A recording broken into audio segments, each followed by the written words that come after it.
네, 고난주일입니다. 예수님의 순환과 십자가의 죽으심은 분명 기념될 만한 일이고 우리는 그 일을 마땅히 기념해야 할 줄 믿습니다. 어떤 사람들은 이제 고난주일이 좀 율법적이라고 해서 좀 비판하거나 부정적으로 보는 분들도 있는데, 우리가 육신의 부모님께도 감사하는 마음을 잊지 않기 위해서 어버이날을 기념하고, 세상 사람들도 그렇게 하는데, 하물며 예수님께서 나에게 생명 주시려고 고난당하신, 십자가에 못 박히신 그 사건을 기념하는 일은 너무나도 당연하다고 하겠습니다. 여러분들 잘 나오셨고, 오늘 이 시간에 그리스도의 십자가가 여러분들 마음에서 진심으로 기념되기를 축복합니다. 마리아가 향유를 부었는데 예수님께서는 그녀가 나의 죽음을, 장사를 기념했다 하셨고, 너희도 이 일을 기념하라 하셨습니다. 그러므로 예수를 믿고 은혜를 받았다고 하는 사람은 당연히 그리스도의 십자가를 기념하고 그리스도의 고난에 동참해야 하는 것이죠. 근데 우리가 착각하지 말아야 할 게 한 가지 있습니다. 그게 뭐냐면은, 우리가 이 고난 주간이라는 특정 기간에 매여서 어떤 약간의 의를 행했다고 해서 그리스도의 십자가의 고난에 동참하는 것이 아니라는 거예요. 휴대폰을 좀 적게 보고 평소 맛있게 먹었던 음식을 약간 절제한다고 해서 우리가 그리스도의 고난에 동참하고 있고 예수 그리스도를 믿고 있고 따르고 있다라고 생각한다면 그것은 착각이다 하는 거죠. 기념하는 하나의 방편이 될 수는 있겠지만 그 일 자체가 우리의 의가 될 수 없고, 그 일 자체가 그리스도의 십자가의 고난에 비교할 바가 되지 못한다 하는 것이죠. 특히 다른 사람들을 정죄하는 사람들은 그것은 교만일 뿐이고 오히려 그리스도의 십자가를 모독하는 자다. 그러니까 여러분, 김 집사가 고난주일에 외식하더라, 제 집사가 고난주일에 특세도 안 나오더라, 이런 생각들은 다 우리의 죄성에서 출발한 것이지 그것이 하나님의 의를 이룰 수가 없다 하는 거예요. 그럼 여러분, 예수의 고난에 동참한다는 것은 무엇입니까? 그것은 예수 그리스도와 하나가 되는 거예요. 연합하는 것이고, 예수님과 연대하는 것이고, 예수님을 온전히 따라가는 것이에요. 예수님이 십자가를 지는 그 자리까지 가신다면 우리도 십자가 지는 그 자리까지 함께 가야 돼요. 그것이 바로 예수 그리스도의 고난에 동참하는 일입니다. 그래서 여러분, 세상의 사람들은요, 이를 도당이다 이렇게 표현해요. 그리스도의 고난에 동참하는 사람들, 예수 그리스도를 따르는 사람들을 도당이다. 오늘 도당이라는 단어가 여러 번 등장하는데, 이 특정 인물이나 사상을 따르는 어떤 집단을 의미하는 거예요. 그러니까 예수를 믿는다는 것, 그것은 예수님의 도당이 되는 것이고 그분을 끝까지 따라가는 거죠. 예수님이 십자가를 지시면 나도 십자가를 지고, 예수님이 고난을 받으면 나도 고난을 받고, 예수님이 기도하신다면 나도 그 자리에서 기도하는 것, 그것이 바로 예수 그리스도의 도당이 되는 것입니다. 요한계시록을 보면 예수님께서 교회에 부탁하시는 한 가지 말씀, 핵심을 한 가지 꼽으라고 한다면 그것은 끝까지 예수를 따르는 거예요. 예수님을 배반하지 않는 것, 예수의 이름을 버리지 않는 것, 죽기까지 충성하는 것. 그렇게 한다면, 주님을 배반하지 않는다면 우리 주님께서는 면류관을 주시겠다고 약속하셨어요. 내가 가는 길은 좁고 협착하여 따르는 사람이 많이 없지만 너희가 만일 나를 따른다면, 끝까지 나의 이름을 붙들고 나를 따라온다면 나는 반드시 너에게 영광과 권세와 능력과 나라를 주겠다고 말씀하셨습니다. 때론 고난을 받고 손해를 보고 불편을 감수하더라도 주님과 함께 이름을 올리기를 기뻐해야 한다는 것이죠. 그렇게 생각해 보면 여러분, 우리가 예수를 따른다고 생각하지만 사실은 그렇지 않을 때가 있습니다. 그리고 그렇지 않은 사람들이 의외로 많습니다. 여러분, 교회의 모임에 잘 나오면 예수를 따르는 것인가? 헌금을 많이 하면 예수를 따르는 것인가? 고난주일에 미디어 금식이다 이런 것들을 한다고 해서, 혹은 우리가 금식을 하고 고행을 한다고 해서 우리가 예수를 따르는 것인가? 그렇지 않다 하는 거예요. 이런 것들로 우리가 예수를 따르고 있다고 착각하고 있다면 우리는 속히 이러한 착각에서 벗어나서 정말로 예수를 따르는 길로 우리가 나아가야 된다 하는 것이죠. 그러면 과연 나는 예수를 따르고 있는가? 무엇이 예수 그리스도를 따르는 것이고 어떻게 우리가 그것을 확인할 수 있는가? 그리고 어떻게 하면 우리가 예수 그리스도를 따라갈 수 있는가? 이런 질문을 하게 되는데, 오늘 여기 예수 그리스도를 잘 따르고 있다고 크게 착각한 한 사람이 있었습니다. 그 사람이 누구냐면 바로 베드로입니다. 베드로는 앞선 본문에서 제자들에게 예수님께서 너희가 나를 떠날 것이다 말씀하셨을 때 모두 떠난다 할지라도 나는 그렇지 않습니다. 저는 주님을 따르고 있고 끝까지 따를 것입니다 라고 말을 했습니다. 사실 그는 예수님의 최측근이었어요. 예수님 가시는 곳이면 어디든 같이 갔습니다. 그래서 그는 당연히 예수님과 하나이고 그가 예수의 사람이고 예수님을 따를 거라고 착각했어요. 그런데 예수님께서 그에게 말씀하시죠. 닭이 2번 울기 전에 네가 나를 3번 부인하리라. 그러자 베드로는 다시 힘있게 말했습니다. 그렇지 않습니다. 예수님 보십시오. 제가 모든 것을 버리고 지금 예수님을 따르고 있고 예수님과 함께 있고 예수님과 함께 먹고 자고 있습니다. 그렇게 하면서 끝까지 나는 예수님을 버리지 않겠다고 확신했어요. 힘있게 말했다고 성경은 기록하고 있습니다. 그러나 예수님은 그가 3번 부인할 것을 말씀하셨죠. 그리고 오늘 본문에서 우리가 읽은 것처럼 베드로는 확실하게 분명하게 주님의 이름을 배반했다 하는 것이죠. 여러분, 우리가 베드로와 다를 게 없습니다. 교회에 나오고 있고 헌금하고 있고 여러 가지 헌신하고 있기 때문에 나는 주님을 따르고 있다고 착각할 수 있지만은 십자가 앞에서, 고난의 자리 앞에서, 혹은 나의 자존심을 버려야 할 그런 순간 앞에서 그리스도의 이름을 붙들지 못하고 그리스도와 나의 안녕과 나의 자존심을 맞바꿔 버릴 수 있다 하는 것이죠. 그래서 여러분, 예수 그리스도를 끝까지 따른다는 것, 예수 그리스도를 배반하지 않는다는 것은 그 무엇과도 예수님의 이름을 바꾸지 않는 거예요. 나의 자존심, 나의 안녕, 나의 유익, 나의 자녀, 혹은 나의 사랑하는 사람들과도 예수 그리스도의 이름을 바꾸지 않는 것, 그것이 바로 그리스도를 따르는 것이고 그리스도의 도당이 되는 것입니다. 베드로는 예수님의 이름과 자신의 안전을 맞바꿔 버렸어요. 유다는 자기 욕망을 채우려고 자기의 정욕을 예수님의 이름과 맞바꿔 버렸습니다. 만약 여러분이 그리스도의 영광과 예수님을 향한 믿음과 예수님을 섬기는 일과 예수의 이름과 예수님을 예배하는 일과 그 어떤 것과 그것을 맞바꿔 버린다면 여러분들은 주님을 배반하는 것이고 주님을 버리는 것이고 주님의 도당이길 포기하는 거예요. 여러분, 초대 교회 교인들은 예수님의 이름과 생명도 바꾸지 않았습니다. 목숨을 버려서라도 예수의 이름 지키기를 원하고 그리스도의 도당이 되기를 바랬습니다. 여러분, 우리 한국교회 선배들 중에서도 주기철, 손양원 이런 분들 보시면은 생명을 버려서 예수의 이름을 지켰다 하는 거예요. 끝까지 예수의 도당이 되기를 포기하지 않았다 하는 것이죠. 저와 여러분들이 예수의 도당 되기를 축복합니다.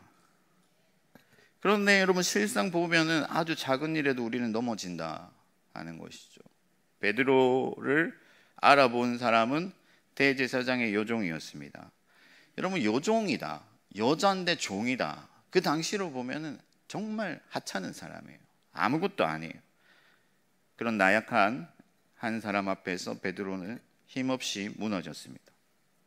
그토록 강한 척을 하고 칼을 들고 예수님을 지키려고 했던 베드로가 그 작은 자 앞에서 무너진 것이죠. 여러분을 넘어뜨리는 것은 큰 일이 아닐 수 있습니다. 실상은 아주 가까이 있고 아주 작은 일이고 아주 사소한 일일 수 있다 하는 것이죠. 회사에서 회식 자리에서 직장 상사가 따라주는 술 한 잔에도 넘어질 수 있고 예수 그리스도 이름을 버릴 수가 있다 하는 것이죠. 여러분, 이것은 술을 먹느냐 먹지 않느냐의 문제가 아니에요. 예를 들어서 평소 내 양심은 그리스도인들은 술을 먹지 않아야 된다라는 양심이 있는데, 내가 그리스도인으로서 낙인 찍히는 게 두려워서, 혹시 내가 회사에서 불편을 감수해야 되고 불이익을 당할까 봐 그것을 거절하지 못한다면 그는 예수의 이름을 버리는 것이죠. 맞바꿔 버리는 것입니다. 제가 대학부를 담당하고 있는데 선배들이 주일에 놀러 가자 합니다. MT를 가자고 합니다. 내 양심은 주님을 예배해야 된다라는 마음이 있지만, 한편은 불편하지만 혹시 선배들에게 찍힐까 말을 못합니다. 여러분, 의외로 많은 사람들이, 그리스도인들이 예수 그리스도와 연대하기를 두려워해요.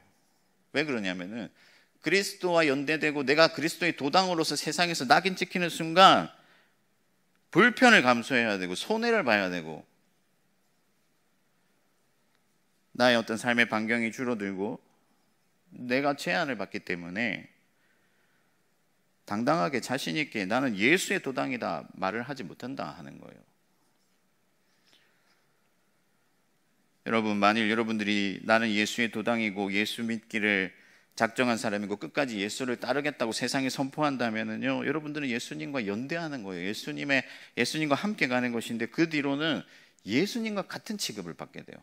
이게 무슨 말이냐면, 사단의 공격이 시작되고 예수님은 세상이 나를 미워한다 하셨기 때문에 여러분들은 여러 가지 세상에서 불편과 어려움을 당하게 됩니다. 뿐만 아니라 세상의 사람들은 여러분들에게서 예수를 보길 원해요. 그래서 여러분들은 용서할 수 없는 사람을 용서해야 되고, 다른 사람들을 섬겨야 되고, 배려해야 되고, 이해해야 되고, 수용해야 됩니다. 다른 이들을 나보다 낮게 여기고 자존심을 꺾고 사랑하지 못할 자를 사랑해야 돼요. 근데 이게 쉽지 않다 하는 거예요. 그래서 사람들은 예수님과 연대하기를 거부해요. 거절합니다. 우리가 이렇게 다 하나같이 연약한 자인 줄 믿습니다. 여러분, 누가 잘난 사람 누가 있습니까? 베드로보다 더 나는 잘났기 때문에 나는 예수를 끝까지 따르고 거절하지 않고 예수님의 이름을 지킬 수 있다고 자신할 자가 우리 중에 누가 있겠냐 하는 겁니다. 그러면 여러분, 어떻게 해야 되겠습니까? 우리는 어떻게 예수 그리스도를 따를 수 있겠는가 하는 것이죠. 세상에 아주 사소한 작은 것에도 넘어지고 조그만 불편도 감수하기 어려워하는 우리 자신이 어떻게 그리스도와 함께 십자가를 지고 그리스도를 위하여 생명을 내어줄 수 있겠느냐 하는 것이죠. 그것은 예수 그리스도의 사랑으로만 가능하다 하는 거예요. 여러분, 오늘 말씀해 보면 베드로가 슬퍼서 그 일이 생각나서 울었다. 여기서 여러분, 가룟 유다와 베드로의 차이점이 발생하는 거예요. 무슨 말이냐면요, 유다는 똑같이 양심의 가책을 느꼈어요. 그 돈 몇 푼 때문에 의로우신 예수님을 팔았다는 것에 대한 양심의 가책을 느꼈는데, 그러나 예수님의 사랑까지는 나가지 못했어요. 그래서 자책하여서 스스로 멸망을 택했습니다. 그러나 베드로는 예수님의 사랑을 생각한 것이죠. 예수님께서 베드로를 얼마나 사랑하셨는가, 그것으로 인해서 아파했고 애통했습니다. 여러분, 예수님은 베드로가 3번 부인할 것을 아셨어요. 여러분도 가끔씩 애정을 쏟은 사람, 너무나 사랑했던 사람이 나를 배신할 때 그 상실감이 크잖아요. 저도 사역을 10몇 년 하다 보니까 그런 경험들을 많이 했습니다. 애정을 붓고 정말 내 모든 것을 쏟아서 섬겼는데도 배신당하고 그럴 때가 많아요. 그러면 여러분, 정말 큰 상실감이 찾아옵니다. 그러나 예수님께서는 그것을 이미 경험하시고도 아시고도 베드로를 사랑하셨어요. 끝까지 그를 포기하지 않았고 그를 위해서 기도하셨습니다. 그래서 베드로는 울 수밖에 없었어요. 그 사랑이 너무나 크기 때문에. 그 사랑이 너무 감격스럽기 때문에 눈물을 흘릴 수밖에 없었던 것이죠. 제가 어릴 때 교회에 가보면요, 여러분, 거의 한 사람도 빠짐없이 눈물을 흘려요. 울어요. 삶이 고단하고 어렵고 힘들어서 주님 앞에 쏟아내는 것도 있었지만은 먼지 같은, 나 같은 죄인을 사랑하신 그 주님의 사랑 때문에 눈물을 흘리지 않을 수가 없었던 것이죠. 그 눈물이 우리를 그리스도 앞으로 이끌어 주시고 그리스도께서 우리를 다시 찾아오도록 연결시켜주는 그런 다리가 된다 하는 거예요. 여러분, 예수님께서 베드로의 눈물도 아셨습니다. 베드로가 배반할 것도 아셨지만은 베드로의 눈물도 아셨다 하는 거예요. 그래서 예수님은 부활하신 이후에 베드로를 찾아갔습니다. 그리고 놀랍게도 3번 물어보세요. 네가 나를 사랑하느냐? 네가 나를 사랑하느냐? 베드로가 근심이 가득 차여 주님이 아신다고 대답할 때 마지막으로 한 번 더 물어보세요. 네가 나를 사랑하느냐? 이것이 뭐냐? 베드로가 3번 그 입술로 예수님을 부인하였는데 3번 주님을 사랑한다 말하게 하심으로써 모든 것을 상쇄시켜 주시고 모든 것을 없는 것처럼 그렇게 만들어 주시고 그리스도를 따르는 길에 다시 한번 베드로가 설 수 있도록 만들어 주셨다 하는 것이죠. 저와 여러분들이 오늘 예수 그리스도의 사랑으로 인하여 눈물을 흘릴 때 주님께서 다시 한번 주님을 따르는 길로 나올 수 있도록 이끌어 주실 줄 믿습니다.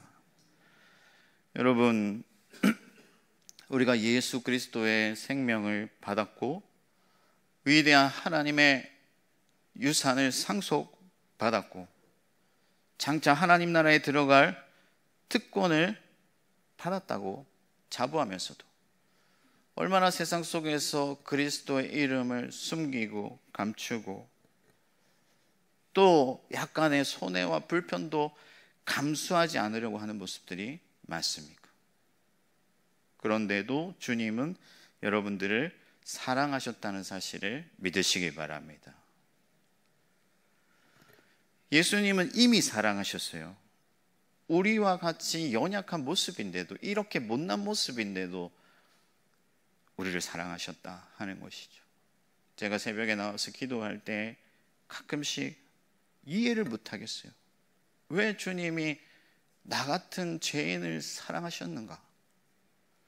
나는 정말 보잘것없고 정말 아무것도 없고 내 인생 가진 모든 것을 드려도 주님의 그 사랑에 티끌만큼도 보답할 수 없는데 주님은 나를 사랑하셨다 하는 것이죠. 그 사랑을 확인할 때마다 다시 한번 주님께 나아갈 용기를 얻게 되고 주님을 사랑할 길을 찾게 되는 것이죠. 여러분, 예수님께서 우리를 얼마나 사랑하셨는지 우리가 읽은 다음 장면에 등장하는데요, 예수님이 본디오 빌라도의 법정에 서셨습니다. 그 백성들을 구원하려고 그 백성들을 사랑하사 이 땅에 오셨는데 그 백성들에 의해서 고발당한 것이죠. 그런데 베드로는 주님을 부인하고 주님을 거절했지만 예수님께서는 우리와 연대하기를 기뻐하셨어요. 우리가 하나 되기를 원하셨습니다. 주님은 죄가 없기 때문에, 무음하기 때문에 스스로 변론하실 수 있었지만은 침묵하세요. 이게 뭘 말하냐면 스스로 죄인 되기를 원하셨다 하는 것이죠. 우리가 죄인이기 때문에, 우리가 법정에서 사형을 언도받아야 하기 때문에 주님께서는 우리와 하나 되시려고 침묵하신 것이죠. 주님을 배반하고 늘 거절하고 각기 제 길로 가고 다른 길 가길 원하는 그 죄인들을 사랑하사 침묵하신 것이죠. 베드로는 작은 여종 하나가 그를 찔렀을 때 즉시로 나는 예수를 모른다고 거절하고 고백하고 자기를 변호하려고 했지만은 주님은 끝까지 침묵하심으로써 우리를 향한 그 사랑을 확정하셨다 하는 것입니다. 주님께서 우리를 향해 마음을 확정하셨기 때문에, 우리를 너무나도 사랑하셨기 때문에, 자기의 생명을 내어주시기로 작정하셨기 때문에 침묵하셨다 하는 거예요. 그러므로 여러분, 주님의 그 사랑 앞에 날마다 여러분 자신을 내어드리기를 축복합니다. 예수님의 사랑을 경험해야 돼요. 침묵으로 우리를 사랑하신 예수님, 그 사랑으로 여러분들의 삶을 조명해 보십시오. 그러면 여러분, 우리가 얼마나 그 사랑받기에 부족한 자인지를 깨닫게 돼요. 그러면 정말 하나님의 그 은혜에 감사하게 되고 애통하게 되고, 그래서 주님을 간절히 찾게 되고, 그러면 주님께서는 반드시 저와 여러분들을 찾아오신다 하는 것이죠.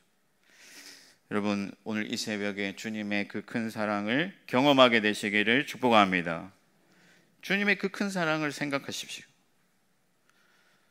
그러면 여러분들이 어떤 모습으로, 어떤 형편으로 지금 살고 있든지 다시 주님께서는 여러분들을 찾아오시고, 베드로가 마침내 십자가에서 자기의 생명을 버린 것처럼 여러분들도 그리스도와 함께 죽고 사는 자가 되고, 그리스도를 위해서 자기를 기꺼이 헌신하는 자가 되고, 예수의 이름을 위하여 자기를 버리는 그런 위대한 하나님의 사람들이 다 될 줄 믿습니다.